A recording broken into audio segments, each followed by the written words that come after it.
That's DWG head coach, little sign there, showing the respect to the guy in the suit as we're going to be hopping onto the game here, or at least to pick and ban for game 1. And you and I are ready to show some respect to some new interpretations of patch 9.5. Remember, these teams have not played yet on this week's patch. You're joining us for the first time for match number 70. That means we only have 20 after this one, Valdez. Wow. 90 in the regular season. And you would like to know that Silas and Kale are globally banned in Korea. We're unaware of what LEC will be playing on later today. That will patch 9.5, but ban champions could change.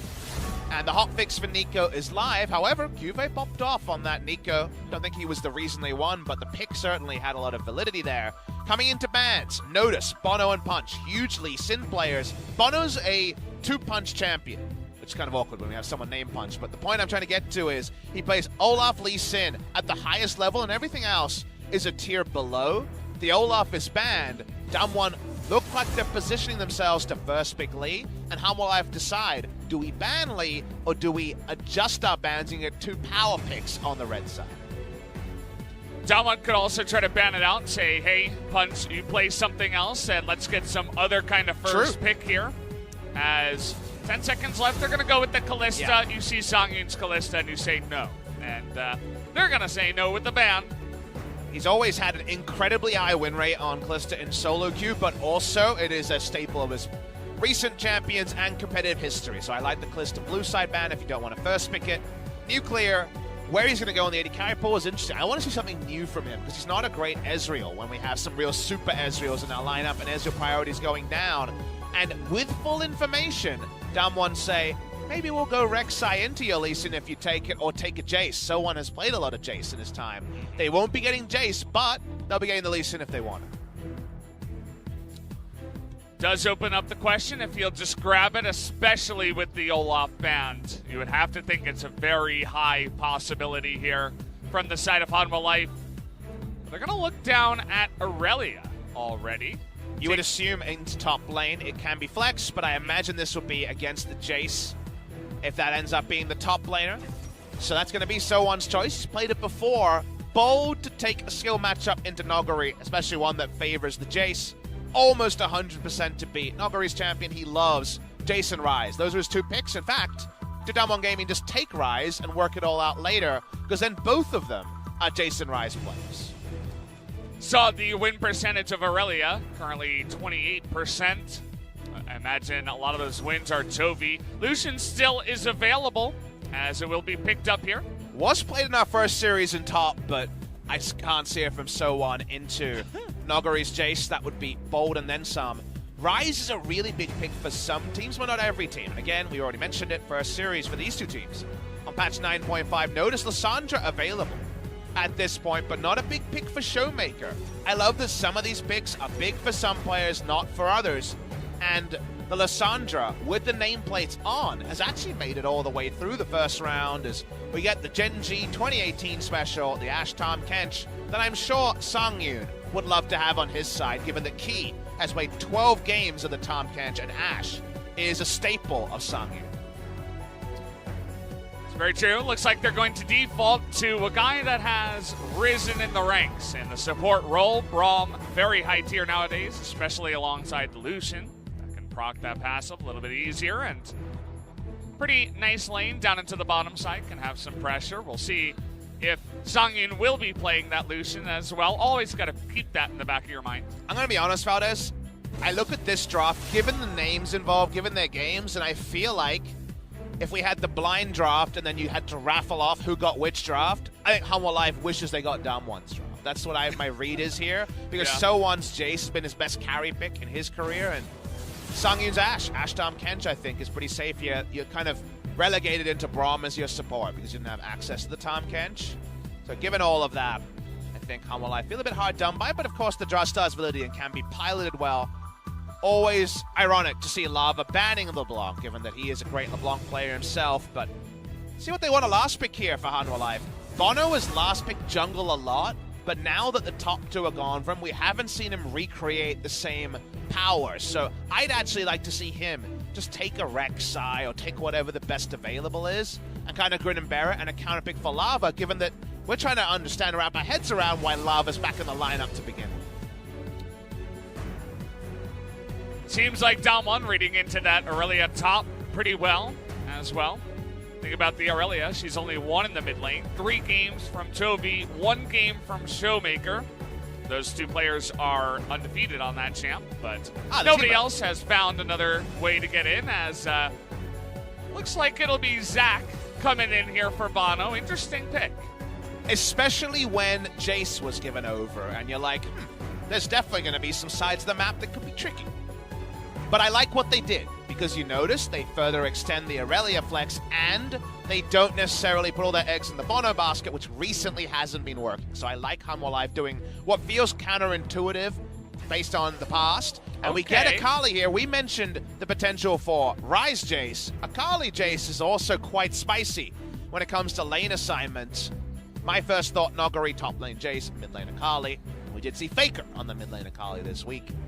From all of that, they need a jungler. They have pretty much whatever they want, and we already saw Xinjiao versus Zac not work out, so why not match impacts a little bit, go for the Gragas, who has more teeth in the pre-6 phase, but isn't necessarily bound towards the super early game. Ends up being that Gragas for punch. So actually, kind of amazingly, no one took Lee Sin. I know, it's weird. I don't think we're going to have a flex on any of these champions to allow Lee Sin to come in, as Ryze is going to be the final pick onto the side of Hanwha Life. We're expecting that to be into the mid lane. That should be up against Akali. Let's wait for 20 seconds, but yes, this is how you would assume this would stack up based on their players, but things could change, is something to remember. Timer rolls down. Swapped once, will they do it again? They're having their fun. The mind games continue. I think I look at this, and I probably prefer Ryze mid lane, but I can understand both of the assignments way into the final seconds here. We're zoomed in on Sungyun for some reason. He's not involved here, and it will be Ryze mid lane. Problem for Aurelia is that Akali, especially after the buff, just comes out of the Shroud once and then just waits out the ultimate and takes no further damage. So the Shroud has kind of bonkers value, especially in the mid lane with how short a lane it is. So I like Ryze in the mid lane instead. My query is, though, top lane could be painful without ganks, and asking Zac for ganks before he's good and ready, it doesn't work out. So we'll see how things go there, because Jace Gragas should have a pretty big skirmish and priority advantage early game over the resulting top lane of Hanwha Life. You certainly have to believe that, and well, so on. A lot of responsibility on his shoulders to come into a game where he's replacing a guy like Tall, and to actually perform in a lane that's super hard up against a lane bully on a lane bully champion. So, all eyes on Sohan. Can he actually make it work on the Aurelia that hasn't found too much success so far in LCK? Really interesting matchup between two pretty even teams. Desperation on both sides for sure. There's no guarantee both these teams make it to playoffs, and your first thought is win today, and you're one step closer. It's a big match. Let's jump into game 1 now.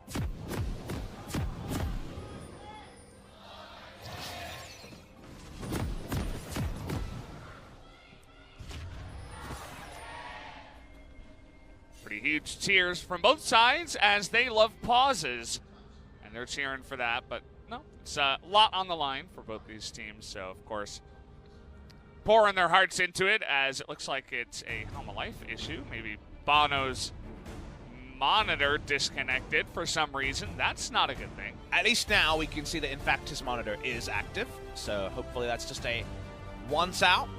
G-Sun, you got something for us here? A big Hanwha Life fan wanting them to go to playoffs. And it's also just shouting out the YouTube channel there. Honestly, Hanwha Life have been one of our best squads when it comes to producing content. They put out a lot of great content. Hanwha, one of our last big Korean companies to come into esports, and they're not trying to waste any time. They've definitely made a lot of fun stuff. Well, the bard didn't come out in game number 1, sadly. It's a great drawing. It really is. Really lovingly drawn, the Snow Day bard. By far the best bard skin. And we're also getting a headset change. Just a couple of little things before we can get into game number 1. No chair issue, though. That's always important. Or toilet issue. Yeah. Haven't had one of those in 2019. games don't go quite as long as they used to nowadays. Back in my day, we'd be sitting here for ages. How did the global fans get all the lollipops? We didn't find any, Valdez. I know. Where's our lolly? What's your favorite lollipop flavor? Cherry? Me too. I was going to say cherry. Costa Synergy. I was just waiting and reading your mind. Speaking of Synergy, there's too much Teemo here. Flame, are you going to play Teemo in your next game? When will your next game be? Also a pressing question for good old Flame. Could be game number 2 tonight. Let's get a penalty kill here, Sang-yoon. Let's see. She also ran here after work, or after school, rather. Well, we are 8 p.m. Korean Standard Time. Oh, he's found 3 handsome guys in League of Legends. Flame, Dongjun, and Cloud Templar. 2 casters and 1 player, apparently. Yeah. But there's the countdown. It's reached 0. How about video games? How about them? I thought that would be, we already had the cheers, we right? had the cheers. I was waiting for some cheers. No cheers. Just some cheers from Gragas. He's always happy to have a drink. He doesn't seem like the kind of guy who needs cheers. He makes his own cheers. Punt watching that series before, of course, with Cuz playing the Gragas. Can he get some inspiration from there and actually make it work? Of course, Cuz also played the Gragas into DAMWON Gaming when they did take that win, so Punt's trying to take a page out of his book. Again, we want to talk about the stakes if you're joining us late. Hanwha Life are 8-5 fifth. DWG Gaming have 8 wins, but they've played an extra series and lost it. So there's a potential for there to be 2 series between the 2 teams if Hanwha Life can win. So DWG pretty desperate for that win, understandably. However, Hanwha Life's remaining schedule is the worst. They have to play against SKT, Griffin, and Sandbox. So 3 of the top 3, all 3 of them remain there. So fair question. You may have more games to play, but damn, are they some hard ones. And, you know, Punt and Ugly, they are the duo that always come out together. They're going to start off with saying, well, you wanted to help your Aurelia in the top side. No, thank you. We're going to make you go to your blue side and maybe even attempt a 3 buff here, as they want to take as much pressure off of Nuguri so that he can continue to do his thing and put on pressure in the top lane. Hasn't this been a while? It's been a hot second since they've vertical jungled around Nuguri on a good matchup. But that's what we see here. Nuguri's in the lineup. Vertical jungling is happening. Jace gets to the minion seconds. Obviously gets not the same level 1 zoning like we've seen in Jace versus Cho'Gath matchups. Huni will never forget that. So they get the vertical jungling. Zac is probably going to get his camps, though. And that's the cost here. Yes, Zac can't impact the top lane and Aurelia gets dunked on, but if they don't pull off a turret dive, Zac's getting half the map. Sometimes we see Zac getting a third of the map, or a quarter of the map, or almost 1 or 2 camps. So there is a cost to this. It does mean that Zac will hit level 6 more often than not at the same timing as the Gragas. Yeah, and honestly, Sohan here at level 1 is doing a pretty good job of denying a bunch of the damage. Dodged the accelerated shock blast already, and got a couple of minions pretty fortunately there with his stun. Yeah, you have to start E in this matchup, unless you have full access to the wave and guarantee level 2, because if you're marooned away from the minions without E, you ain't getting any of them. Hanwha Life, remember, it's a split map. They could try a map player. Lava's walking down so early. Tahm Kench has the Devour. Not sure how I feel about this one, as the TP is coming in, immediate Devour. As Aftershock will be good to help Bono get out of there. They do get the TP as well. TP from the mid laner, so it is a resource that's been gained, but like you're saying, it was Tahm Kench, and there was a heal between the 2 champions. That, of course, is the choice. Guardian heal. If there was no heal, no Guardian, I could understand it. Now, top lane, there's only 3 minions here, and the turret shot's already tanked. It's all about the dives today. Double stun, though, as Sohan is doing a dance, but the first blood will still go the way of DAMWON. Lava gonna use his TP this time to pick up 1 kill. Already has his tier. Is gonna be looking for Punch as well. Punch should wait, and now the body, very nicely done by Punch. He had the extra advantage there. Lava just hoped he was gonna juke more towards his team. Instead, juking towards the blast plan was the way to go. There was only a 1-for-1. So not much to do about nothing overall, but look at the first buy. The fact that the kill went to Jace is very significant because he's got the first of the Dirks. We're gonna call this one Nowitzki. Okay. We'll just leave that one out there. And we watched the turret dive here. The double stun threatened to just completely turn this one around. Really did, but very well juggled there by Nuguri and Punch. The chemistry, the synergy working out well for them. And a nice dive. That does net them that first blood. So we'll see if they can continue with that pressure up there, as someone's going to be under turret for a lot of this game. Got a lot of fans on Twitter messaging us about overlooking Nowitzki. We first mentioned Dirk from EU, one of the head producers out there. Then we mentioned the other Dirks we knew, and we just left him, unfortunately, to the side. I'm Australian, so I don't know American basketball as much, so I Neither do I. I defaulted to English Premier League / Dutch Eredivisie in Dirk Kuyt and Dirk Nannis, the Australian cricket player. Australian or South African, I actually forget. But cricket player is all I said, so I nailed that one to begin. And we forgot Dirk Nowitzki, that of course to a lot of our fan base is going to be the more famous Dirk. How do you like your Dirks? Serrated or not? No. Just pointy. Pointy That's Dirks. my favorite type of Dirk. Fair enough. Well, Soan is, of course, enjoying all the fun of Jace versus Aurelia in the early lane. But the vertical jungling to some degree is over. Zac was around, but spotted out by Nuguri. Oh boy, okay, gonna spot the two junglers in here. Who's gonna be the first mid laner to get on top of it? Looks like it's Showmaker. As Lava will trade a little bit back, but level 6 for Showmaker means that Hanwha do not want to take a fight. What is the result across map? Because we saw a lot of action, right? Mirrored. And we saw a kill trade that we like the Jace picking up. So Dirk has got a turret plate already and enhancing the pain onto the Aurelia, whose first buy is probably going to be Tiamat, just a wave clear, rather than actually the chance to fight back. Across the map, the only other interesting difference is that Showmaker, with 2 TPs being used, actually in a really nice position against the Rise. About a minion wave and a half to 2 minion waves advantage, depending on when the minions crash, is not something to be overlooked too hastily. And this is a Kali with a lot of her power returned.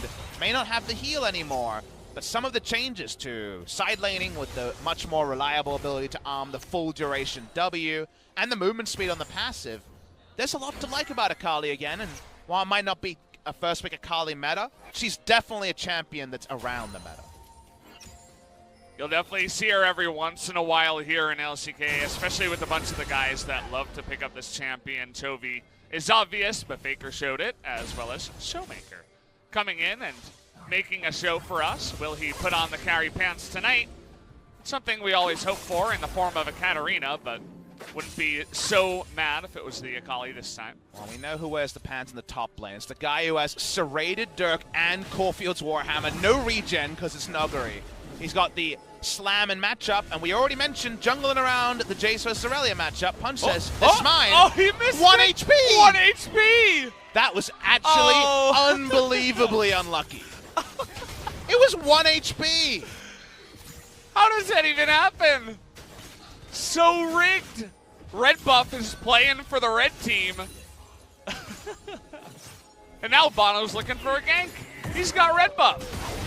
And a knockup. Here we go. Okay, ultimate comes in and then a stun, and there's no hope. And that red buff helps out in making that gank work.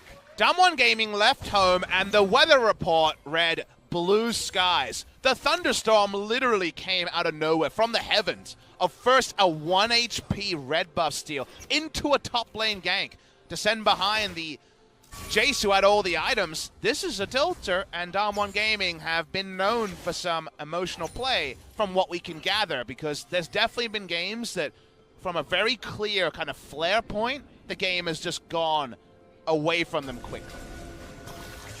Watch this play. W auto 1 HP, not 3, not 4. Even score was less close than this. Top. The ward just expires.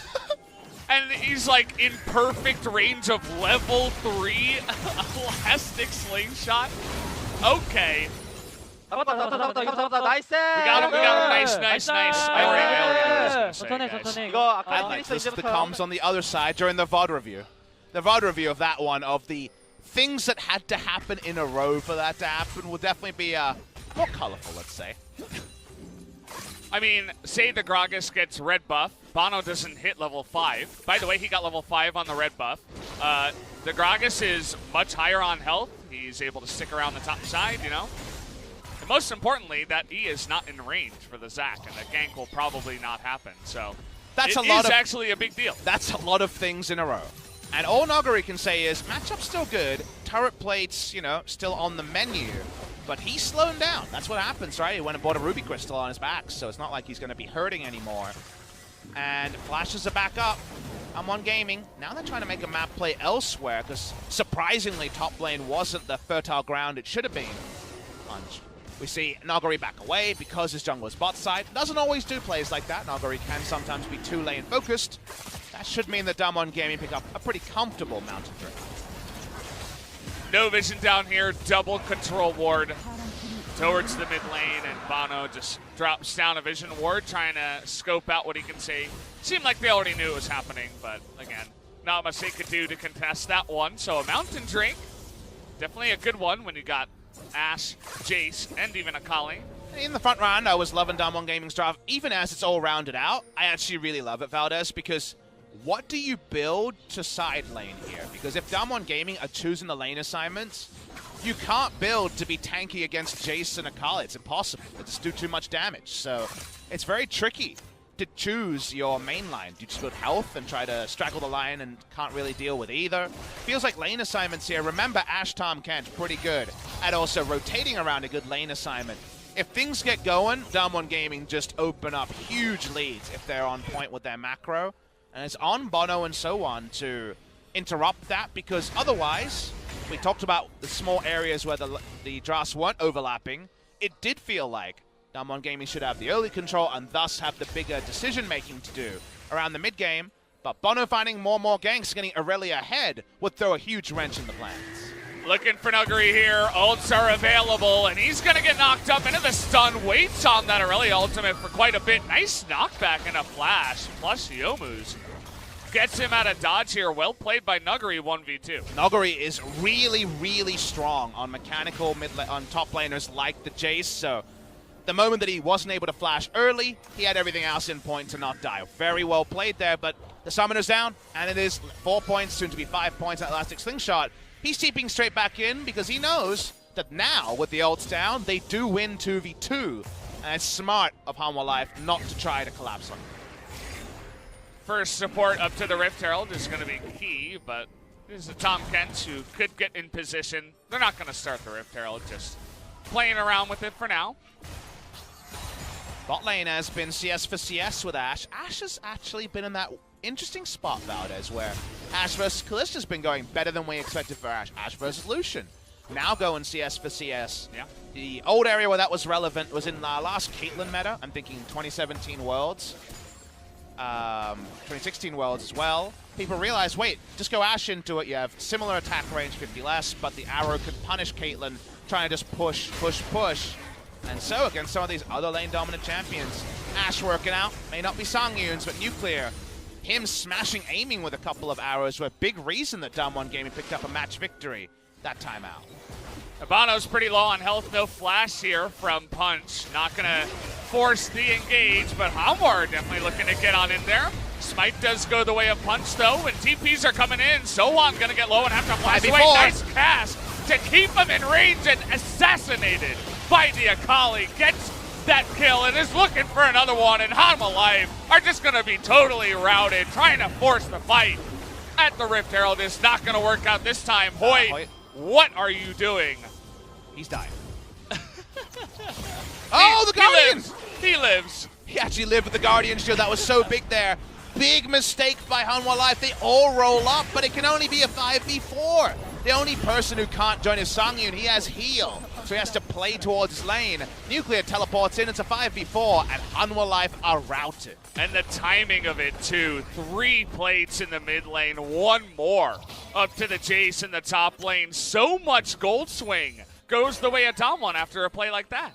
And unfortunately, this was a very controllable scenario for Hanwha Life. They didn't have to full-on commit. The start of it is fine, because you do not want a free Rift Herald going to the enemy. They start to posture, and you're like, wow, yeah, okay, Zac, Aurelia, I can see it, Ryze and Braum, these strong champions, but the difference in the minimap. Ashe can join, Lucian can't, and then very quickly, Hanwha understand that they've made a grave mistake. I thought Hoyt was done for. He didn't have his heal Nuclear available. didn't get in. Yeah, Nuclear couldn't like, get nope. in. There's no heal on Nuclear. Hoyt hasn't got heal available. 나이스. Got the barrier, and we 잠깐만요. censored it, Valdez. It was so close that it was actually not stream acceptable. Now we're getting Coach Box sound as well. A couple of claps and a small nice and a high five. I'm just happy we censored that Guardian play. It was not stream acceptable. Yeah. We're going to cut out of the replay as well. So, guys, good thing you caught it live. You were there.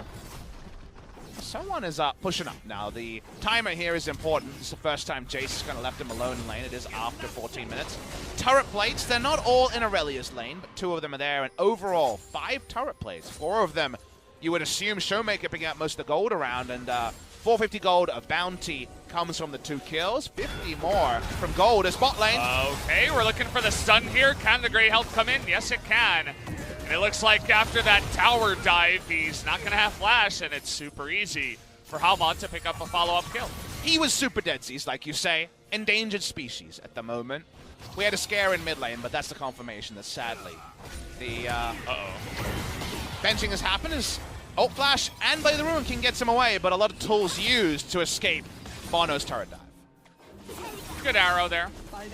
Showmaker able to get that one. The last shot from the cannon picks it up after he does a bunch of damage. Speaking of damage, Jace and Nuggery, 2 things that go very well together. And how about some kills as trying to get this one? The Dunkarino with the smite as well just puts Aurelia out of her misery. That bounce was literally into Gragas' lap. It couldn't have been any better.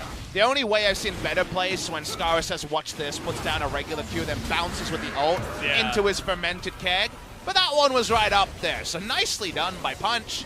He knows the angles on the Lee Sin. Apparently Gragas also in his wheelhouse. Good at geometry and knocking people around.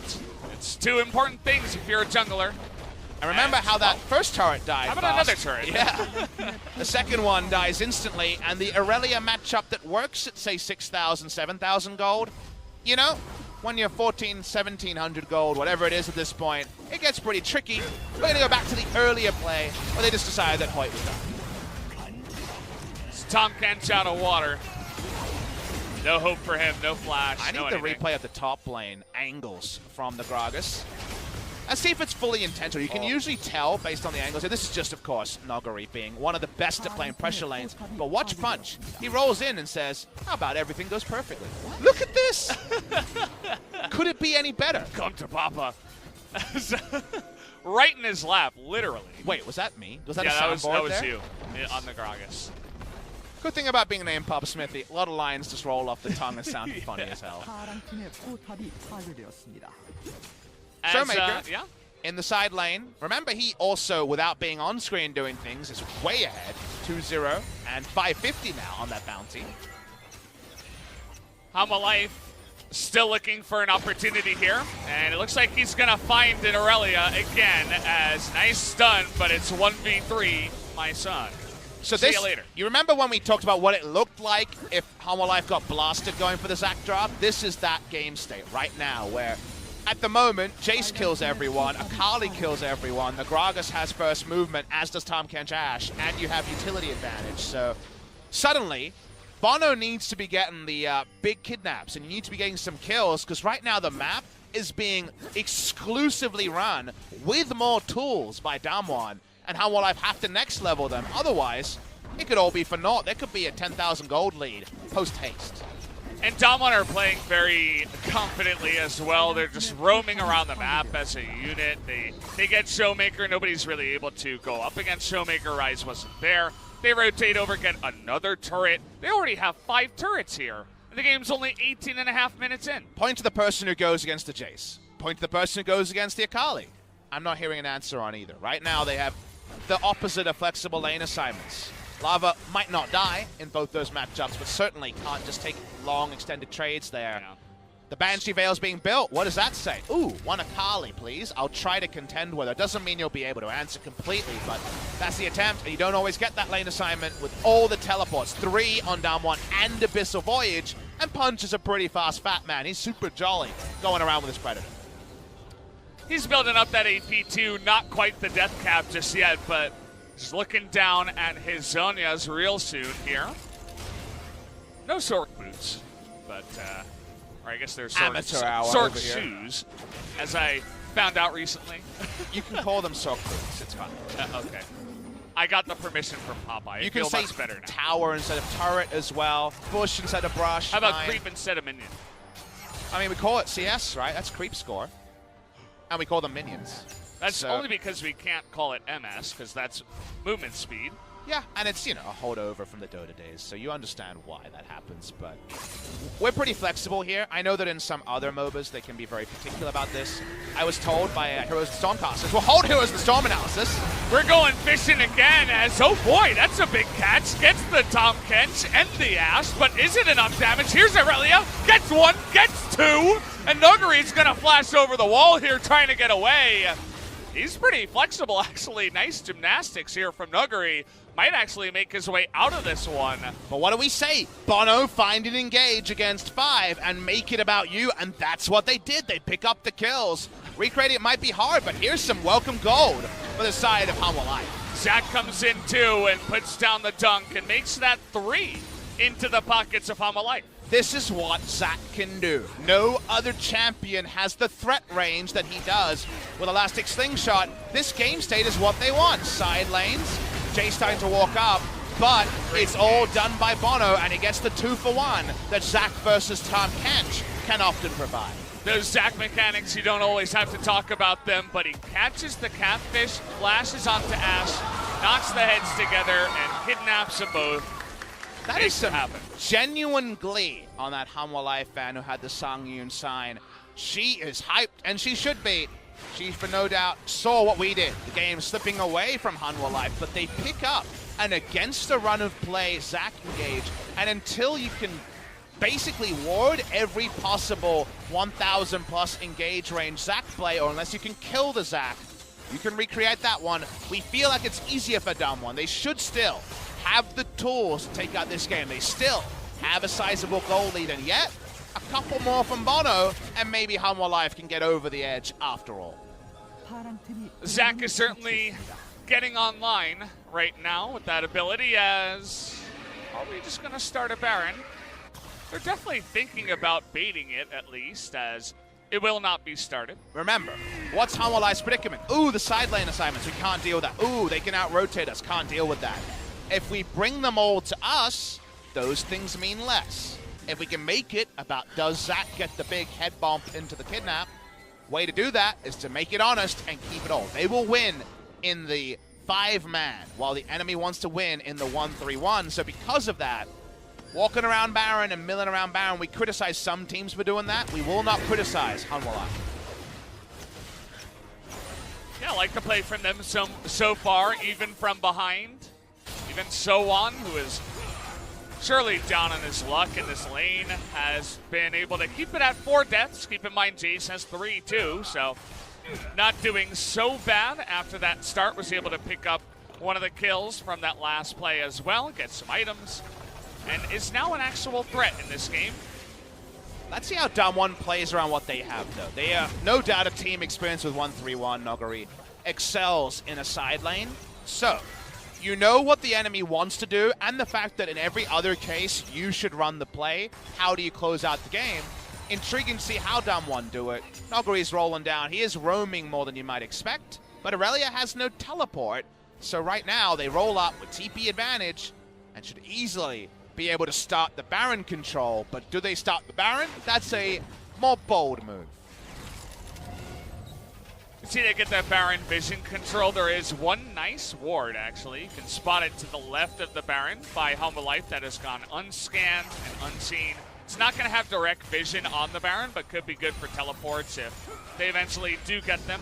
One small mechanic I want to impress on the fans here is that when Zach is going for red side Baron defense, remember that you can't make the same Baron plays we saw, for example, Kingzone doing in our previous series, and they're pretty common, right? Where you start the Baron, get to 2,000, and then at the right moment, the person with the interrupt goes over the wall or throws the interrupt spell, and you take the Baron. That doesn't work against Zach, because Zach can go immune with the ultimate and ult into the pit to smite it away. So you do have the ability to get through it. Alistair headbutt, an Ashe ult, something like that. And that's a very important thing to discuss. Maybe you actually try to next level, and do something like the Akali ultimate, because it goes so fast and it has a 0.5 second interrupt, but that's 0.5 seconds that could be the difference, and they got trolled by a 1 HP smite. So stopping a Zac from getting out of the pit, whether he's out of range and jumping in from a long range, or he's using his ult to immune a spell, it is so much harder to go for a smart Baron play against Zac. That it is in Hanwha Life as a team. Even though they are down in gold, almost 3,000 here. They are stepping forward as 5, trying to clear out as much vision as possible. They're not going to go down without a fight. As you guys can see, they're doing a good job of responding to Nuguri's split push. They've been able to get their 2 TPs close to off cooldown now, which is also very important up against this much split pushing. And it's going to be a fun game to VOD review for anyone involved from here on outwards, because it should be so clear on who the aggressor is and who's responding at all moments. DAMWON pushes out 3 lanes at the same time as Grog, as Tahm Kench Ashe guard hawk shots and put down deep vision, and it's a tussle, a tug of war that can only be interrupted by a hard engage or a minion wave crashing that can be answered, say, at the inhibitor line. So right now, with a TP advantage, DAMWON Gaming haven't found a way to stop Baron, which is a small disadvantage to DAMWON Gaming, but not a game-breaking one. They still rule the side lanes, but they don't roll the team fights, so the timings have to be crisp. So I think you practice in scrims, in theory from the coaching staff, and how to tell and level up their teammates. And macro game hasn't always been a reliable one for DAMWON. So we focus on both points for now. Control wards all over the Baron, and Bono's health bar accounted for, but not actually DPS down. Top lane pushing into Hanwha. Bottom seems pretty even, maybe pushing towards DAMWON, and they seem to come on in and group all together as the Infernal's about to spawn. Nobody wants to give up that huge objective with this much damage on the map. However, remember 3 DAMWON control wards are on Baron, which means they only have 2 left over, which might actually be 0, depending on who put down those control wards. And you can't control both sides, so they might give up something to get Infernal control. And then remember, wait, the enemy team has a 5v5 comp. Why are we 5v5ing around Infernal? So they should be able to problem solve a way to actually cause pressure, but now Aurelia can TP down. So things setup-wise seem to be more for Hanwha Life getting a 5v5 than DAMWON Gaming turning the map against them. Hanwha Life now setting up for this Infernal. They got to get Sohan in here somehow. He does have his TP. Showmaker, though, trying to zone away Bono. He's now behind them as, okay, DAMWON just step on in. Hanwha going to take the safe way out and say, we will let you have the Infernal. You beat us this time. Showmaker got them an Infernal alone. That was actually a super sick play. He used his E, I believe with the Assassin's Path, could have the name wrong, over the wall, shrouded, that kept Bono out. Seeing a rotational play here, I believe. Actually, no, a flank onto Sohan. Oh boy, Sohan taking way too much damage. There's the arrow to the face, but had to be devoured. Doesn't matter, still going down. Showmaker zoning out so much of this. Zac gonna go down on the top side and make that 2 kills now to the side of DAMWON. Really nicely played. Remember, this is with Flame in the lineup, and people say he's the one who levels up the shot calling. Showmaker alone, E'd over the wall, shrouded. Bono couldn't go past him, and he solo zoned and got out, and they get the Tahm Kench play out to get further kills. DAMWON Gaming a threat of taking everything. You notice what they do too. You mentioned taking everything. They don't even let the mid push come in first. They're like, no, there's no reason. We can go smite. Stop that. You don't have smite. We can come to Baron, and not much you can do. They're going to try to 3v5 here, our Hanwha Life. See how this does work out. Taking a little bit of damage, but the smite is there. There was no smite on Punch either, amusingly. Yeah, okay, well, he did the damage anyway. Hoyt is going to be the sacrifice, and now here comes Hanwha Life, getting that slow onto the Ashe. Rise does a ton of damage, but now they're turning it around. Sohan gonna get that nice stopwatch down, and now he's looking to go in once again. This is so close, but Punch turns it around, and in goes Showmaker 2, as DAMWON are gonna flex on top of Hanwha Life here. Down will go the last member, and Bono alone. Punch comes in at the last second and makes the fight his. It was a tale of 2 stasises, but the last one held the victor. Really cool last fight after the Baron And DAMWON get everything. This is after Showmaker alone got them an Infernal from a smart move. They get the Abyssal Voyage in. This is the Ashe Tahm Kench duo we talked about. So1 dies on the back end, as we know. But the further plays around Baron were pivotal as well. DAMWON had the different utility options, but we weren't sure they could use them. They've squandered them before. They get 2 kills, including the Smite. Gragas doesn't have Smite here. This is not information to Hanwha Live.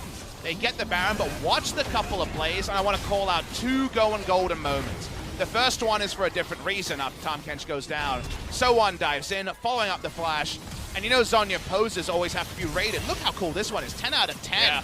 With the blades extended, very nice from So1. But punches is more impactful. Oh. We were waiting for a Lee Sin-esque play. They get one. It was the body slam flash into going golden, and that's the moment where DAMWON Gaming breaks the backs of Hanwha Life. It was alluded to earlier. Now the lead is huge. He's not necessarily stacking up his Majais or picking up all the kills. He's 1-0-10, but Punch with that move may even earn himself an MVP in this one, helping out in the top lane and doing a good job here. Almost 100% kill participation, 1-0-10. It's a big reason why they're winning this game, even past that tilting smite that he lost at the enemy red buff. And, well, now we've got Baron here on the side of DAMWON, and looks like Bono's going to still be looking for an angle to get on in here. Only question you need to ask, where is Bono? They don't know the answer. They know where he likely is. Get your poke down before you walk up, as DAMWON Gaming. Showmaker comes into mid and spots the blob. That means that DAMWON can just poke, back away, and then regroup and go for the push now. As nobody's fooled by Bono coming in here. Oh, they get the rise in the backside, just gonna open up this inhibitor, make that 1, and now count them 2, as 2 of the inhibitors will go down already. Well, at least Hoyt's happy that his friend Nuclear is joining him way more than he was earlier. DAMWON Gaming, it's easy to play 2 lanes and then just move over. Yes, they can play 1-3-1, but 1-3-1 means that Zach might find an engage on the 3 or one of the side laners, so they actually play it smart, like you say, pushing the minion wave in mid with Baron, and then Akali sees Zach. That part is easy to relieve the pressure, take both those inhibitors, and now, even if you engage, the best you're going to do is keep your 3rd inhibitor from going down. So you're stacking the deck, as has been stacked from the Jace first pick here from DAMWON Gaming. You cannot leave that open for Noguri. He is one of our god laners in the top lane. DAMWON Gaming push up, and Hanwha Life, it's almost time for the emergency engage, and that one very rarely works. Baron is out, and it looks like this is the moment. Really nice interrupt there onto the Elastic Slingshot. Showmaker going into the back line too, nearly assassinates Songyun almost immediately. As all the slows come in, the cast's gonna knock So1 into danger as well, and it looks like DAMWON Gaming should be picking up game number 1. Like you called out, the most impactful thing there was the body slam, excellently done by Punch. Pretty good pose as well. They're gonna close out the game. Well-deserved victory for DAMWON Gaming. And my only takeaway here is that our 1-trick Lee Sin's a 3-trick now. The Olaf's pretty good. The Gragas is right up there with the Lee Sin. Really nice from Punch, and Noguri Punch come in. No problem cited. Nice victory, DAMWON Gaming. Certainly doesn't feel like a match where we're going to have Flame and Canyon subbed in. I see a sub right here, not necessarily because So1 played a poor game or anything like that, but maybe you just want to try your luck at throwing in tall. Playing So1 after all this time kind of feels like a ruse that is now up after game number 1. As Coach is going to be talking with Nuggery, and all the side of DAMWON Gaming should be really happy with that win they picked up. And I pull up game score, and we talked about how Hanwha Life have a match in hand. We also talked about how 3 of their matchups against teams that they are not favored to beat.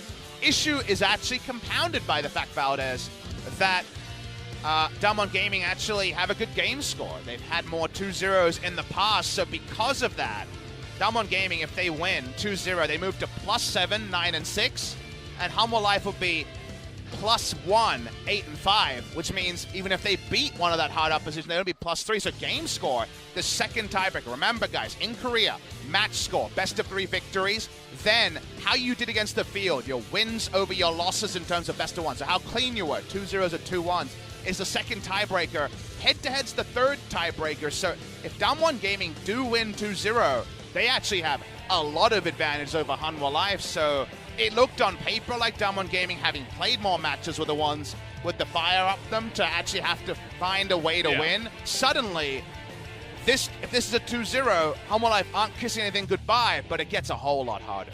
I mean, they got 2-0'd once by DWG Gaming. They don't want to get 2-0'd again, but we're certainly looking at that possibility here after game number 1 was relatively one-sided. There was a couple of good moments from Bono on the Zac.